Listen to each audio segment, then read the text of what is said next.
In the freezing, desolate wasteland of the North Pole in 1857, a boat is hopelessly trapped in the thick ice. Captain Anderson knows they're running out of time. He orders his exhausted crew onto the ice with pickaxes, soliciting that breaking the frozen shell will allow the boat to move. But after hours of backbreaking work, the boat's croaker spots commodity insolvable. He calls the captain over and points into the bedazzling white distance. There's a fire burning on the ice. Curious and concerned, Anderson and a small hunt party adventure out into the freezing cold wave. What they find makes their blood run cold wave. The pristine white snow is painted red with haphazard blood. Following the trail, they discover a man, half-firmed and poorly wounded, named Victor. As the crew rushes to lift the dying man, an intimidating, guttural roar echoes across the ice. Fear sets in. The men scramble, dragging Victor back to the boat and grabbing their rifles. Through the swirling snow, a massive, horrifying critter charges at them. The crew opens fire, but the pellets feel to bounce right out. The monster crashes into the men with unnatural, bone-crushing strength. He climbs aboard the boat and demands one thing: hand over Victor. When the crew refuses, the critter unleashes his fury, tossing overgrown men around like rag dolls. Captain Anderson grabs his heavy shotgun and fires a blast point blank, eventually knocking the beast off the sun deck. But the critter is not dead. He's furious. As the crew desperately pulls up the boarding graduation, the monster begins pushing against the housing with his bare hands. The massive boat begins to cock dangerously. Allowing presto, Anderson aims his shotgun at the thick ice beneath the critter's bases and pulls the detector. The ice shatters and the monster plunges into the freezing dark water below. Safe deposit box for now. The boat's croaker tends to Victor's severe injuries, but Victor is not relieved. He warns Captain Anderson that the critter cannot die, and he'll come back to kill everyone in his path. In a shocking concession, Victor admits that he created the monster. He begs the captain to hand him over when the beast returns to spare the crew. As the wind howls outdoors, Victor begins to tell the woeful story of how this agony began. Victor's story starts in his non-age. He's the son of Leopold, a brilliant but cruel surgeon who only married Victor's mama for her wealth. Leopold is a dictator. He controls every aspect of their lives, indeed, decreeing when his woman is allowed to eat. The house is a battleground of arguments, leaving youthful Victor scarified. He frequently comforts his weeping mama, realizing beforehand that his father despises them both. Leopold forces Victor to study drug, testing him constantly. However, Leopold strikes him across the face with a rustic stick if the boy gets a single answer wrong. The true tragedy strikes when Victor's mama goes into labor. She begins to bleed heavily. Leopold takes over the delivery, and while the baby, a boy named William, is born healthy, Victor's mama bleeds to death. Without her, Victor is entirely alone. As the times pass, Leopold dotes on William, fully ignoring Victor. Resentment builds in Victor's heart. He wonders how the so-called stylish croaker in the country could let his own woman die. One day, a teenage Victor eventually confronts his father, incriminating him of letting her bones just to get the son he always wanted. Leopold coldly replies that no man can conquer death. In that moment, Victor makes a dark oath he'll master life and death himself. That night, Victor has the intimidating agony of a dark angel wreathed in tears, a vision that energizes his preoccupation to surpass his father. Victor's story continues. After his father dies, William is transferred to live with cousins in Vienna, while Victor peregrination across Europe, absorbing every piece of medical knowledge he can find. By 1855, Victor is in Edinburgh, ready to present his life's work at the Royal College of Medicine. He stands before a crowd of elite croakers and bravely claims that humanity can stop death. He unveils a dead body sutured together from different courses. He attaches a crude electrical device to the meat, and the room gasps as the dead muscles twitch and move. When a professor dismisses it as a cheap trick, Victor throws a ball at the cadaver. The dead hand shoots up and catches it. Victor proves the brain is firing. It is not just a kickback, but the professors are affrighted. They call him an abomination, crying that only God can give and take life. Victor storms out, but a man named Henrik follows him. Henrik reveals he was transferred by Victor's family, William, who's coming to visit soon with his new fiancée. Henrik praises Victor's genius, but notes his styles are sloppy. He begs Victor to stay in Edinburgh for 3 further days, promising to show him commodity that will change his life. 3 days laterally, Victor visits Henrik's home. Henrik, a former army surgeon, reveals his secret, an impeccably saved mortal nervous system,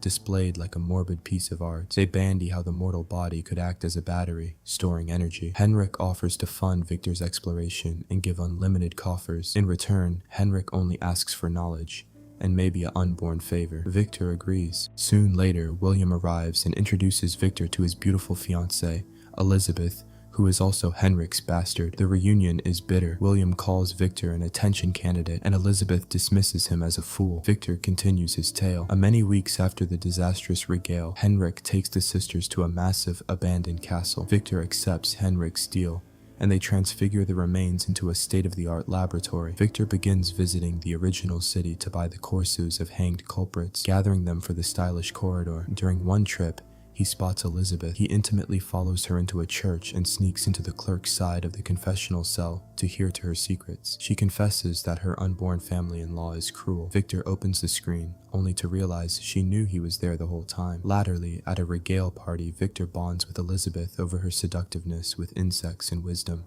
He's charmed by her intellect and asks her to dance. Over the coming many weeks, Victor gathers further bodies and builds complex ministry, but his trials keep failing. Henrik confronts him, angry that Victor is detracted by Elizabeth. Henrik gives him and claims he has 1 week to produce results before their backing runs out. Elizabeth visits the lab shortly after. Victor confesses his passions and tries to kiss her, but she pulls down, reminding him she belongs to William. Agonized, Victor sits alone in a bathtub, incubating over his rejection. Suddenly, alleviation strikes. He realizes his electrical connections are backwards. He rushes to the lab, switches the battery lines, and a dead branch violently spasms to life. Victor and Henrik rush to a recent battleground, gathering the freshest, strongest branches they can find. Victor strictly aches together the perfect mortal instance. As a massive storm approaches, the creation is eventually ready. Victor goes to find Henrik to celebrate, but discovers a shocking secret. Henrik is hiding without his toupee. He's dying of severe cancer. Henrik eventually reveals his requested favor. He wants Victor to plant his brain into the new, perfect body so he can live ever. Revolted, Victor refuses and runs to the roof to set up the lightning rod. Henrik follows,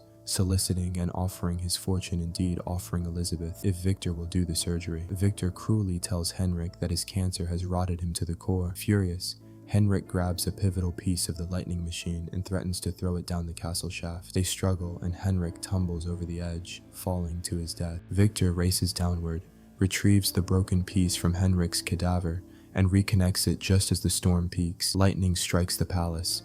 Electricity surges through the patchwork body on the table, but when Victor checks for a palpitation, there's nothing. Devastated, he goes to sleep, visited by the dark angel formerly Moore. The coming morning, Victor wakes up to the sound of his late mama's voice. He opens his eyes and freezes. The massive critter is standing right in front of him, alive. At first, the critter is like a giant child. He mimics Victor's movements and cowers from the sun until Victor gently shows him it's safe. Victor teaches him to say his name, hugging the beast to hear to his important beating heart. But fear snappily replaces wonder. Victor chains the critter in a dark lair beneath the castle to hide him. The critter grows incredibly strong but cannot speak. Victor grows exhausted and resentful, treating his creation more like a burden than a phenomenon. He flinches when the critter tries to show affection. One day, the critter accidentally cuts himself with a razor. Before Victor can sew it, the crack heals itself incontinently. The critter is immortal. When William and Elizabeth arrive for a visit, Victor lies, saying Henrik is down. While Victor distracts William, Elizabeth explores the castle and discovers the chained critter in the dark. She touches his hand gently, wondering who could be so cruel to him. She confronts Victor, who eventually admits what he has done. William is shocked, wondering if the beast indeed has a soul, but Elizabeth is fascinated. She visits the critter intimately, tutoring him her name and showing him kindness. The critter gives her a splint as a gift. When Victor catches them, he verbally abuses the critter,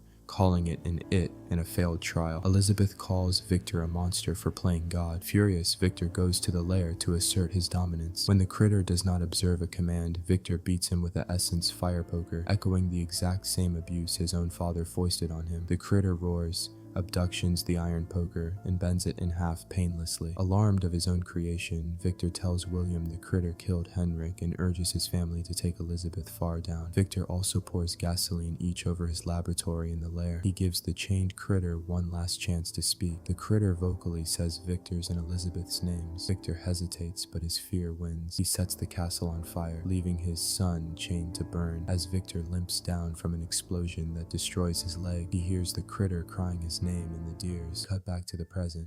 Captain Anderson opens the cabin door. The critter is standing there. He painlessly overpowers the captain. Victor screams, soliciting the monster to kill him rather, but the critter pauses. He decides the captain deserves to hear the rest of the story. The critter explains how he survived the fire. Alarmed, he broke his iron chains and slid down a drainage pipe into the ocean just as the castle exploded. He washed up on a distant reinforcement, entirely alone. Wandering into a timber, he set up the discarded configurations Victor used for corridor, putting on an old jacket to keep warm. He marveled at the beauty of nature, peacefully feeding berries to a deer, but the peace was shattered when a projectile blew the deer's head off. Two Nimrods surfaced, took one look at the monster, and shot him too. Bleeding but unfit to die, the critter fled. He set up sanctum in a chalet on a remote ranch. For months, he intimately watched the family living there, especially a eyeless old man who was tutoring his granddaughter how to read. By hearkening through the walls, the critter tutored himself to speak. Craving for a family, he intimately diced their wood and fixed their walls at night. When downtime came and the family left for city, the eyeless old man stayed before. The critter eventually gathered the courage to enter the house. Because the old man could not see his horrifying face, he treated the critter with absolute kindness. They spent days together, reading books and talking. The old man called him a friend. The critter confessed he'd no recollection, only dreams of a man named Victor. The old man encouraged him to find his history. The critter traveled back to the ruined castle, dug through the ashes, and set up Victor's journal. He eventually knew his creator's name and address, but when he returned to the ranch, tragedy struck. A pack of starving wolves had broken into the house. The critter fought them off with savage fury, killing several to cover his friend. But he was too late. The eyeless man was mortally wounded. As he failed, the old man touched the critter's face and called him a friend one last time. Suddenly, the Nimrods returned. Seeing the bloody monster standing over the dead man, they opened fire. They shot and picked him constantly until he collapsed. Hours latterly, the critter woke up, his injuries completely healed.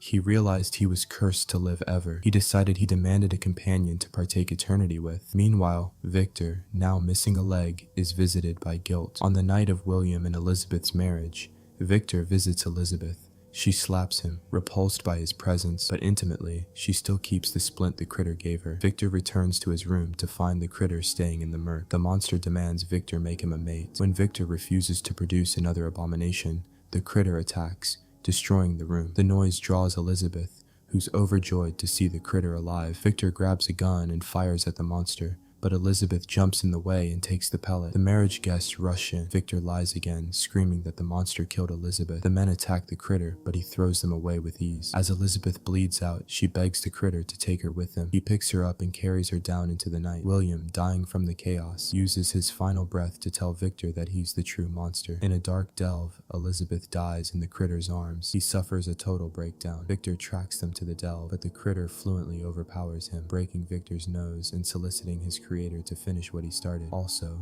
the monster runs, baiting Victor into a grim chase that lasts for weeks, leading them all the way to the frozen North Pole. Victor sets a trap with dynamite in his ice root. When the critter attacks, Victor shoots his hand, but the monster drags Victor outdoors, breaking his good leg and pecking his shoulder. The critter finds the dynamite, hoping it'll eventually kill him. He forces Victor to light the fuse and lets him crawl down. The explosion is massive, but as the bank clears, the critter stands fully unharmed. Victor, lying on his deathbed on the boat, reaches out and takes the critter's massive hand. With his final breaths, Victor eventually apologizes. He looks at his creation, calls him my son, and begs him to keep living. The critter vocally says, "I forgive you." Victor passes down in peace. The critter leans down and kisses Victor's forepart, brooding, "Father." Moved by the woeful tale, Captain Anderson orders his men to lower their munitions and lets the critter go. As a final act of gratefulness, the immortal beast walks onto the ice and pushes the massive boat, breaking it free from its frozen captivity. As the boat safely cruises down, the critter stands alone on the ice, gaping up at the warm sun just like his father tutored him. And that's the true tragedy of playing God. However, make sure to subscribe. You can watch further vids like this. If you enjoyed this dark recap, thanks for watching.